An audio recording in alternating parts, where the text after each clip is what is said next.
Hello, my dear students. Today we start the part 2 of class 10th, means the first chapter, electricity. Please be concentrate. Okay, now let's start.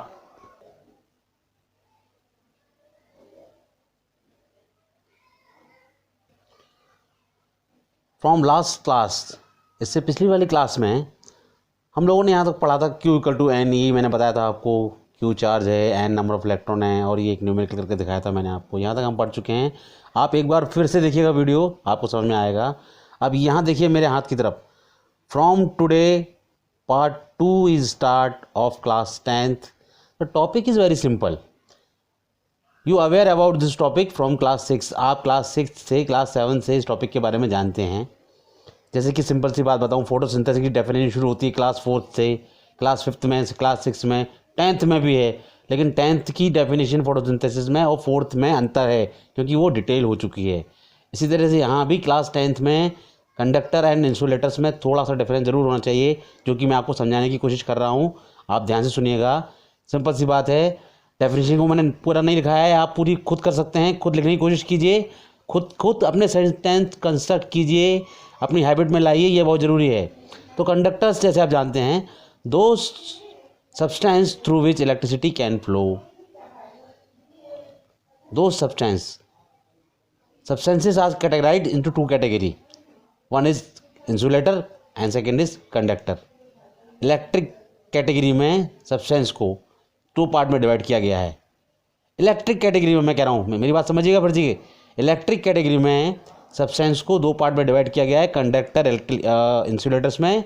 Conductor मैंने बता दिया आपको, मैंने लिखा नहीं है, पूरा आप समझ जाइएगा कि दो substance through which electricity can flow, जिसमें से इलेक्ट्रिसिटी फ्लो हो जाती है, उन्हें हम कंडक्टर्स कहते हैं। एग्जाम्पल्स, ऑल द मेटल्स, जितने भी मेटल हैं, मेटल आप जानते होंगे, आपको हिंदी में कहते हैं धातु। All the metals like silver, copper, aluminium, iron etcetera are the conductor of electricity. ये इलेक्ट्रिसिटी के कंडक्टर्स होते हैं। कंडक्टर्स ये हीट के भी होते हैं, अभी हम इलेक्ट्रिसिटी पढ़ रहे हैं। ओके, तो ये कंडक्टर्स होते हैं। लेकिन एक इम्पोर्टेंट टॉपिक यहाँ पर मैंने लिखा है, यहाँ पर IMP लगा दिया है, थोड़ा आपकी नॉलेज के लिए, क्योंकि आपके पास ये नॉलेज होना चाहिए। Metal alloys such as nichrome, manganin, constantan etcetera are also conductors. Metal alloys, अब यहाँ एलॉयज से आप कहेंगे मेटल्स, तो समझ में आ गया। एलॉयज पे मैंने अंडरलाइन किया हुआ है। एलॉयज क्या होते हैं, एलॉय क्या होते हैं बताता हूँ। उससे पहले बताता हूँ ओर क्या होते हैं। Ore means a raw form of metal, जो अर्थ के अंदर से हम निकालते हैं, वो ओर होते हैं। Ore means metal containing substance, जिनके अंदर मेटल बंद होता है, उन्हें हम ओर्स कहते हैं। मैं थोड़ा रिवाइज इसलिए कराता हूँ कि कंसेप्ट बिल्कुल क्लियर हो जाए मेरे प्यारे बच्चों। तो metal containing substance are called ore, जिनके अंदर से मेटल निकलता है। अगर एग्जांपल दूं तो मैग्नेटाइट, हेमेटाइट आयरन के ओर हैं, इनसे आयरन निकलता है। आयरन की रॉड ज़मीन में गड़ी नहीं है, आयरन ज़मीन के अंदर डब्बों में नहीं पड़ा हुआ है, ज़मीन के अंदर से ओर निकलते हैं हर मेटल के। आगे बढ़ते हैं, तो मेटल एलॉयज, एलॉयज क्या होता है। Alloys means when 2 or more than metals are combined together, जब 2 या 2 से ज़्यादा मेटल आपस में कंबाइन कर देते हैं, तो उससे जो सब्सटेंस बनता है उसे हम एलॉयज कहते हैं। जैसे मान लो एग्जांपल स्टील, स्टील एक एलॉय है। स्टील एलॉय है, आयरन नहीं है, स्टील एलॉय है, इसकी चमक जाती नहीं है, हाथ दो हाथ साफ हो जाता है। तो metal alloy such as nichrome, manganin, constantan और also conductor, but their electrical conductivity is very much less than pure metal। लेकिन उनकी इलेक्ट्रिकल कंडक्टिविटी जो होती है बहुत कम होती है प्योर मेटल से, मतलब कॉपर से या आयरन से। उनकी कंडक्टिविटी लेस क्यों होती है, उसका कारण भी है, उसका कारण आपको मैं आगे बता दूंगा। और ये इस तरह के जो एलॉय होते हैं वो यूज़ होते हैं, these are use for making heating elements, heating elements के लिए यूज़ होते हैं ऑफ इलेक्ट्रिक अप्लायंसेस में। जैसे हीटर होता है, आप हीटर के अंदर आपने देखे होंगे एक कॉइल लगी होती है, ऐसी मुड़ी मुड़ी सी कॉइल होती है हीटर के अंदर। रूम हीटर होता है, या इलेक्ट्रिक आयरन होता है, जो इलेक्ट्रिक प्रेस होती है जो गर्म करती है इलेक्ट्रिक को, उसके अंदर भी एक एलॉय की रिम लगी होती है। तो those are also the conductor but their conductivity is much less than pure metal. उनकी कंडक्टिविटी बहुत कम होती है प्योर मेटल से। एक बात और मैं यहाँ स्टार लगा रहा हूँ आपको बताने के लिए, क्योंकि मैं कोई पॉइंट छोड़ना नहीं चाहता हूँ। आप समझेंगे कि इतनी चीज़ तो ये तो हम जानते हैं, आप जानते हैं, लेकिन जब बच्चे 8th क्लास से 9th क्लास से 10th में जब आते हैं तो बहुत से स्टूडेंट 9th क्लास को सीरियसली नहीं लेते हैं और वो भूल जाते हैं। इसलिए मैं आपको बता रहा हूँ कि carbon in the form of graphite is also a conductor. Graphite, अब आप पूछेंगे ग्रेफाइट क्या है। आपने पेंसिल देखी है, पेंसिल से लिखते हैं हम, पेंसिल से लिखते जो हमें पेंसिल की जो लीड होती है अंदर वो ग्रेफाइट की लीड होती है, ग्रेफाइट की वो कंडक्टर होता है। अगर पेंसिल की नोक आपने दोनों साइड से छीन ली, यहाँ से भी छीन ली पेंसिल, यहाँ से भी छीन ली पेंसिल दोनों साइड से, और पेंसिल की नोक को आपने अंदर लगा दिया, यहाँ से टच करोगे तो करंट आ जाएगा, क्योंकि वो कंडक्टर है। कार्बन हालांकि नॉन मेटल में आता है, लेकिन in the form of graphite. Graphite क्या है? ग्रेफाइट एक एलोट्रॉप है कार्बन का। ये सब आपने 9th में पढ़ा होगा। आप पूछोगे एलोट्रॉप क्या होता है, सर ने वर्ड बोल दिया। तो those substance are found in 2 or more different form are called allotropes and such phenomena is called allotropy. ये सब आप पढ़ चुके हैं 9th में, मैं फिर भी रिवाइज करा रहा हूँ कि जिन्होंने नहीं ध्यान दिया वो भी फिर से ध्यान दे लें। वो एलोट्रॉप्स कहलाते हैं। तो ग्रेफाइट कार्बन का एलोट्रॉप है। ये कंडक्टर इसलिए है, मैं ज़्यादा डिटेल में नहीं जाता, क्योंकि इसकी वैलेंसी 4 होती है कार्बन की, लेकिन ग्रेफाइट का जो स्ट्रक्चर होता है इसके अंदर एक इलेक्ट्रॉन 3 इलेक्ट्रॉन से लिंक होता है और एक फ्री इलेक्ट्रॉन होता है। वही फ्री इलेक्ट्रॉन इलेक्ट्रिकल कंडक्टिविटी के लिए रिस्पॉन्सिबल होता है, जो कि आप आगे जब मैं पढ़ाऊँगा आपको तो आप अच्छी तरह से समझ जाएंगे इस बात को। तो आपको कंडक्टर अच्छी तरह समझ में आ गया होगा, मुझे आशा है। नाउ इंसुलेटर, बहुत सरल सी चीज़, जस्ट इसका उल्टा हो जाएगा। Those substance through which electricity can not flow. अब इलेक्ट्रिसिटी नहीं लिखा मैंने, आपने कहा सिंपल सी डेफिनेशन लिखी मैंने आप, जिसमें से इलेक्ट्रिसिटी फ्लो नहीं होती है। जैसे ग्लास हुआ, glass, rubber, plastic, paper. Would की जगह मैंने ड्राई वुड लिखा है, ड्राई वुड, क्योंकि वुड ड्राई होना चाहिए, because water is also conductor.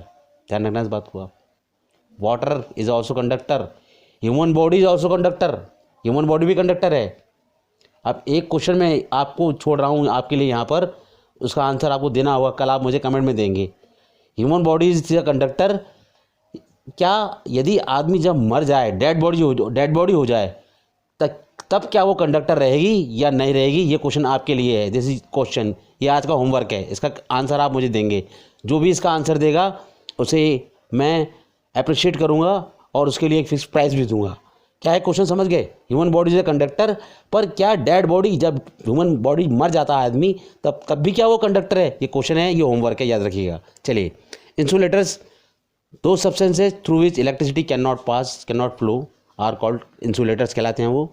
Example, glass, rubber, plastic, paper, dry wood use किया मैंने। अगर वुड के अंदर पानी होगा तो वाटर कंडक्टर है, इलेक्ट्रिसिटी पास हो जाएगी। ड्राई एयर यूज़ किया हमने, ड्राई एयर, मॉइस्ट एयर होगी तो इलेक्ट्रिसिटी पास हो जाएगी, इसलिए उसके ड्राई एयर एक्सेट्रा। तो ये आप समझ गए इसके बारे में। एक छोटा सा बात मैं आपको बता के एक बार फिर से समझाता हूँ। एक फिल्म बनाता हूँ, फिल्म के लिए समझाता हूँ। फिल्म के बारे में मैं आपको बता दूँ कि जब आप कोई फिल्म देखते हैं तो आप उसकी स्टोरी 4 या 5 या 6 दिन तक भूल नहीं पाते हैं। 10 दिन के बाद भी आपसे सुनो तो आप बता देंगे कि हाँ ये हुआ था, उसके बाद ये हुआ था, उसके बाद वो सॉन्ग आया था, उसके बाद वो हीरो आया था। क्या आपने वो फिल्म बैठकर याद की थी, लर्न की थी? क्या उसको 4 बार 5 बार बैठकर लर्न किया था? नहीं, आपने लर्न नहीं किया था, आपने उसे विजुअलाइज किया था, विजुअलाइजेशन किया था। मैं आपको बता दूं, लेफ्ट ब्रेन के 2 पार्ट्स होते हैं, लेफ्ट ब्रेन और राइट ब्रेन। लेफ्ट ब्रेन जो होता है वो वर्क करता है लर्निंग पावर पर, हमें याद करो, रटो। और राइट ब्रेन जो होता है वो करता है विजुअलाइजेशन पर। देखी हुई चीज़ जो हम देख लें वो हमारे ब्रेन में अपने आप ऑटोमेटिक मेमोराइज हो जाती है। तो ज़्यादातर विजुअलाइज स्टडी पर जोर दो, इसलिए मैं अपनी स्टडी को विजुअलाइज बनाने की कोशिश कर रहा हूँ। इसलिए मैं कहता हूँ कि ये डिफरेंट क्लास है। चलिए, मैं एक डायग्राम बनाने की कोशिश कर रहा हूँ, डायग्राम पर ध्यान दीजिएगा। सपोज करो मैंने आपके लिए एक इलेक्ट्रिक केबल बना दी। यहाँ पर, यहाँ डायग्राम देखिए, ये इलेक्ट्रिक केबल है। डायग्राम पर ध्यान दीजिए, इलेक्ट्रिक केबल है, मोटा केबल। इसके अंदर से 3 तार निकल रहे हैं, इसके अंदर से 3 वायर निकल रहे हैं इसके अंदर से। एक वायर इसके अंदर से यहाँ से निकला हुआ है, ये एक वायर इसके अंदर से यहाँ से ये निकला हुआ है, और एक वायर इसके अंदर से यहाँ से निकला हुआ है, एक वायर इसके अंदर से, और इसके अंदर भी वायर है, मेटल है इसके अंदर, इसके अंदर भी मेटल वायर है। सपोज करो इसके अंदर भी मेटल वायर से छोटे टुकड़े बना रहा हूँ मैं, मेटल वायर है इसके अंदर, मेटल वायर है इसके अंदर भी। तो अगर मैं एक बात बताऊँ, एक चीज़ थोड़ा और क्लियर कर देता हूँ मैं। अगर सपोज करो मैंने इसको ग्रीन कलर कर दिया, ये ग्रीन है, सपोज करो ग्रीन कलर कर दिया, और सपोज करो मैंने इसको रेड कलर कर दिया, रेड, इसको मैंने रेड कलर कर दिया। ये आप आगे पढ़ेंगे, लेकिन चूँकि डायग्राम बना रहा हूँ तो चूँकि बात, इसको मैंने ब्लैक कलर कर दिया, सपोज करो ब्लैक कलर कर दिया। मैंने क्यों किया ऐसा बताऊँगा आपको मैंने क्यों कर दिया। अब आप ये बात समझिए कि इसके अंदर ये जो है, इसके ऊपर जो लगा हुआ है, ये जो प्लास्टिक कवर लगा हुआ है, इसके ऊपर जो प्लास्टिक कवर, इन वायर्स के ऊपर जो प्लास्टिक कवर लगा हुआ है, इन वायर्स के ऊपर प्लास्टिक कवर,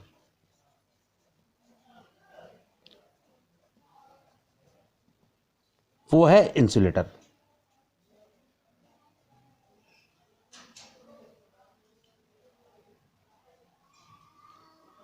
प्लास्टिक कवर जो लगा हुआ है वो इंसुलेटर है। और जो वायर निकल रहे हैं यहाँ से, इसके अंदर के जो वायर्स हैं, कॉपर है, सपोज करो इसके अंदर कॉपर है, मान लो कॉपर का, अच्छा कॉपर का यूज़ करते हैं, एल्युमिनियम का यूज़ करते हैं हम ज़्यादातर, लेकिन silver is the best conductor. वो बाद में बताऊंगा आपको क्यों ऐसा, ठीक है। लेकिन अभी बोल दिया मैंने आपसे, ये भी क्वेश्चन आएगा आपके लिए। तो ये जो वायर है, ये जो है, ये आपके, ये मेटल है, ये मेटल कॉपर वायर है, सपोज करो कॉपर वायर है इसके अंदर, ये मेटल है, मेटल है तो ये क्या हुआ, कंडक्टर हुआ।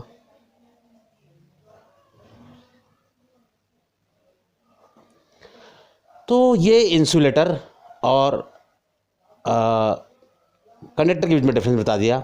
अब मैं आपको बता दूं ये ग्रीन कलर मैंने क्यों किया। ग्रीन कलर मैंने इसलिए किया, आपने जनरली देखा होगा, घरों में देखा होगा, जो इलेक्ट्रिकल के बड़े अप्लायंसेस होते हैं, जैसे रेफ्रिजरेटर, फ्रिज होता है या कूलर होता है, उसमें 3 पिन के वायर होते हैं, 3 पिन्स।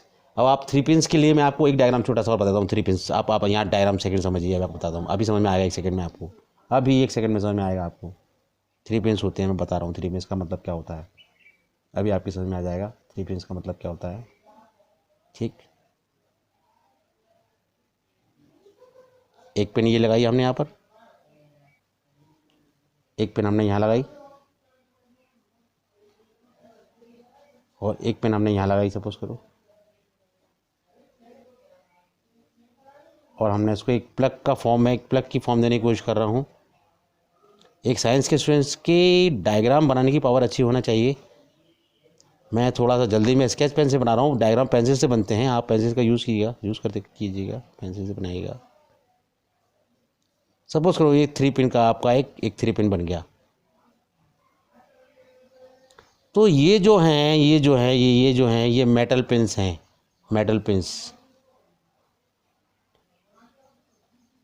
पिन्स हैं। और ये जो है, ये है प्लास्टिक कवर।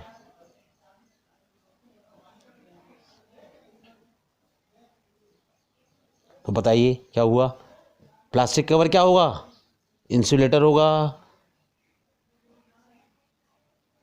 और ये क्या होगा, मेटल पिन्स क्या होंगे, कंडक्टर होंगे।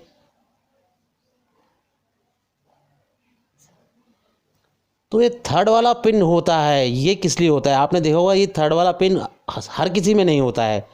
आपकी टीवी के वायर में नहीं होगा थर्ड वाला पिन, लेकिन हाँ आपका CPU है तो उसमें तीसरा वाला होगा। यदि आप उसे निकाल भी दें तो 2 से काम चलेगा, 2 से पूरा काम चलेगा, लेकिन हम उसे कहते हैं अर्थ वायर। तो ग्रीन कलर का जो वायर होता है उसे हम अर्थ वायर कहते हैं, रेड कलर का होता है वो लाइव वायर कहलाता है, और ब्लैक वाला जो होता है ये न्यूट्रल वायर कहलाता है। ये सिर्फ इंडियन कोड हैं। अब आप कहोगे साहब मैं तार लेने गया बाज़ार में, उसने मुझे तार दिया, उसमें तो एक येलो था और येलो की जगह एक ऑरेंज भी था, तो वो चाइनीज़ प्रोडक्ट है, चाइना से आए हुए वायर है। इंडियन कोड यही कहता है, इंडियन इलेक्ट्रिक कोड यही कहता है कि आदमी छू कर नहीं देखेगा कि लाइव वायर है, लाइव वायर से करंट आता है, आदमी छू कर थोड़ा देखेगा या टेस्टर यूज़ करेगा। अब उसके बाद टेस्टर नहीं है, तो जो इलेक्ट्रिशियंस होते हैं वो पढ़े लिखे नहीं होते हैं। आपने देखा होगा, कोई आप घर में किसी इलेक्ट्रिशियन को बुलाओगे तो वो कोई डिग्री लेके नहीं आया है, कोई इंजीनियर नहीं है, वो केवल तार का रंग देख के पहचान जाएगा कि लाल रंग का तार है, इसका मतलब ये लाइव वायर है, लाइव वायर। और जो ग्रीन है ये अर्थ वायर है, जो ब्लैक है ये न्यूट्रल है। इस तरह से पता लगा लेते हैं। आपकी बात बिल्कुल समझ में आई होगी। नाउ तो इंसुलेटर का भी अपना एक महत्व है, बिल्कुल महत्व है, क्यों नहीं महत्व है। अगर आप वायर लगा रहे हैं, आपके पास वायर है तो उसके ऊपर इंसुलेटर तो करना पड़ेगा आपको, नहीं तो आपको इलेक्ट्रिक शॉक लगेगा। लेकिन कंडक्टर का भी महत्व है, इसलिए मैंने कंडक्टर के बारे में एक नोट डाला हुआ है कि the presence of free electrons in a substance make it a conductor. ये फ्री इलेक्ट्रॉन्स, इलेक्ट्रॉन के बारे में मैं आपको बता दिया था पहले। इलेक्ट्रॉन पर चार्ज 1.6 × 10⁻⁹ होता है पिछली वाली क्लास में। फ्री इलेक्ट्रॉन, अब ये फ्री इलेक्ट्रॉन ये वर्ड है, इस पर मैंने लाइन लगा दी। छोटी सी बात इसके बारे में बताता हूँ मैं, फ्री इलेक्ट्रॉन्स क्या होते हैं। Actually every metal have some free electrons, every metal have some free electrons and those free electrons are responsible for the conductivity of electricity. ये बात मैं आपको आगे और ज़्यादा डिटेल में समझाऊंगा। अभी तो मैंने ये वर्ड आपके लिए नया लग रहा था, फ्री। आपका मतलब खाली फ्री का मतलब फ्री में मिल रहे हैं, फ्री में कोई चीज़ दी जा रही है क्या? वो नहीं, ये वो फ्री नहीं है। फ्री इलेक्ट्रॉन मीन्स उसके अंदर कुछ फ्री इलेक्ट्रॉन्स होते हैं, खाली इलेक्ट्रॉन्स होते हैं। जैसे मैंने बताया था आपको ग्रेफाइट कंडक्टर है, क्योंकि ग्रेफाइट में एक फ्री इलेक्ट्रॉन होता है, क्योंकि हर एटम 3 से लिंक होता है, एक फ्री इलेक्ट्रॉन बच जाता है। ठीक, तो मैंने आपसे कहा कि the presence of free electron in a substance make it a conductor. उसे कंडक्टर बनाते हैं, फ्री इलेक्ट्रॉन जो होते हैं वही उसे कंडक्टर बनाते हैं। अगर फ्री इलेक्ट्रॉन नहीं है तो वो कंडक्टर नहीं होगा।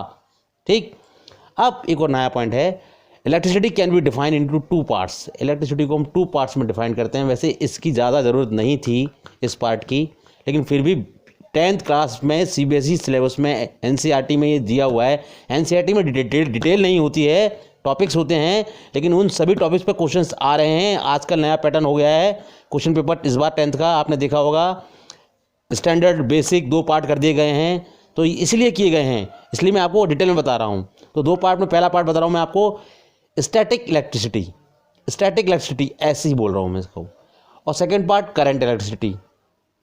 अब आप स्टैटिक इलेक्ट्रिसिटी वर्ड शायद पहली बार सुन रहे हैं, तो मैं आपको बता दूँ, ये मैं आपको रिवाइज करा दूँ, पहले मैं पढ़ा चुका हूँ आपको। स्टैटिक इलेक्ट्रिसिटी में जो चार्ज होता है, charge remain at rest. Charge जो होता है वो रेस्ट में रहता है, मोशन में नहीं रहता। चार्ज जो होता है वो रेस्ट में रहता है। इलेक्ट्रॉन या प्रोटॉन जो भी चार्ज हो, पॉजिटिव और नेगेटिव जो भी चार्ज हो, वो रेस्ट में रहता है। फिर मैं एग्जांपल रिवाइज करा रहा हूँ, ये रिवीजन दे रहा हूँ मैं आपको। एग्जांपल मैंने आपको पहले बताया था, रिवीजन। यदि ग्लास रॉड को आप रब्ड करेंगे सिल्क क्लॉथ से, तो ग्लास रॉड पर पॉजिटिव चार्ज आ जाएगा, लेकिन वो रेस्ट में है। एबोनेट रॉड को यदि आप वूलन क्लॉथ से रब करेंगे, ये मैं पहले बता चुका हूँ आपको, फिर से रिवाइज करा रहा हूँ, बार बार रिवाइज करा रहा हूँ। मैंने कहा कि मैं बहुत कम पढ़ाता हूँ और समय बहुत ज़्यादा लेता हूँ, कारण यही कि आपके ज़्यादा समझ में आए। और एक सबसे इंपॉर्टेंट पॉइंट आपको बता रहा हूँ, यहाँ पर 2 स्टार लगा दिए हैं मैंने, 2 राइट लगा दिए हैं, कि the lightning in the sky. Lightning पर मैंने लाइन लगा दी समझाने की। लाइटनिंग मतलब जब बिजली चमकती है आसमान में। ठीक है, बिजली क्यों चमकती है ये मैं आपको बताऊंगा बाद में, बहुत अच्छी कहानी है इसकी, कुछ कहानियाँ मैं सुनाया करूँगा आपको, लेकिन अभी हम चैप्टर थोड़ा सा कवर कर लें फिर बताऊँगा। The lightning in the sky during rainy season, बरसात के दिनों में जब बिजली चमकती है, ऑल्सो इन्वॉल्व्स स्टैटिक इलेक्ट्रिसिटी। उसमें चार्ज मोशन में नहीं होता है। अगर उसमें चार्ज मोशन में होता तो बिजली चमक रही है, पानी बरस रहा है, तो वो पूरा वाटर जो है वो कंडक्टर है, पूरे आसमान तक ले जाएगा उसको, वहाँ तक ले जाएगा उसको। ठीक, बात समझ में आ गई। अब बात आती है करंट इलेक्ट्रिसिटी की। तो ये इसके बारे में केवल 2 पॉइंट है, सिंपल, इसके हम सी बोल रहे हैं। इसमें जस्ट अपोजिट होता है कि चार्जेस आर इन मोशन। इसमें चार्जेस जो होते हैं मोशन में होते हैं, दौड़ रहे होते हैं, चल रहे होते हैं, are in motion. Example, the electricity which we use at our home, जो हम अपने घर में इलेक्ट्रिसिटी यूज़ करते हैं, वो करंट इलेक्ट्रिसिटी है। और एक छोटी सी बात मैं बता दूं आपको, क्लास एंड करने जा रहा हूं, कि इलेक्ट्रिसिटी भी 2 प्रकार की होती है, एक AC होती है और एक DC होती है, जिसके बारे में मैं आपको बाद में बताऊंगा डिटेल में कि AC और DC में क्या अंतर है। AC समझ लो अजय चौहान, मेरा ही नाम लिखा हुआ है, और DC दीप्ति चौधरी, सपोज करो जो मुझे देख रही है मेरा वीडियो, उसका नाम लिखा हुआ है। तो अजय चौहान को तो आप जानते हैं, और DC को मैं बाद में बताऊंगा। तो डियर स्टूडेंट, टॉपिक बहुत छोटा था लेकिन मैंने उसको काफ़ी डिटेल में आपको समझाया जिससे आपको बहुत अच्छी तरह से समझ में आ जाए, कोई भी कंसेप्ट छूटे ना और आपको कुछ अच्छी एक्स्ट्रा नॉलेज भी, दूसरे पॉइंट्स भी मिलें जो दूसरे लोग नहीं जानते हैं। ठीक, नेक्स्ट टॉपिक हम इसके आगे से शुरू करेंगे जो कि और भी इंटरेस्टिंग होगा। आज के लिए इतना ही। बस लास्ट में फिर वही लाइन, प्लीज़ लाइक करना, शेयर करना और सब्सक्राइब करना ना भूलें। ये बहुत ज़रूरी है मेरे लिए और आपके लिए भी। Thank you and have a nice day.